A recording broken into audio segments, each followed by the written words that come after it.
In his free time, James likes to go cycling. He likes cycling because it is active and he likes to be in nature.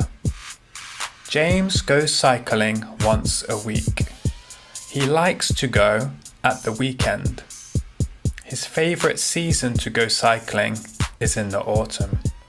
This is because the leaves are golden.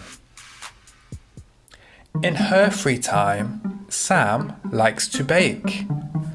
Sam likes baking because it helps her to relax. She enjoys giving her cakes to other people. Sam is also very creative, and baking is a creative hobby.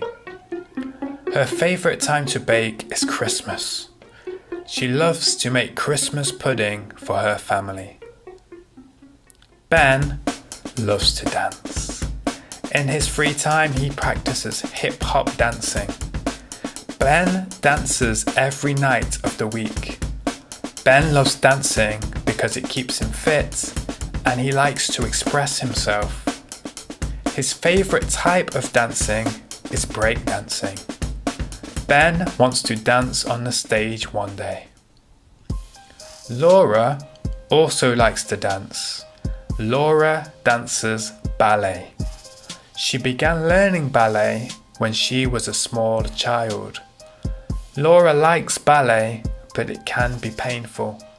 Her feet have lots of cuts and bruises. Laura likes ballet because she feels free when she is dancing.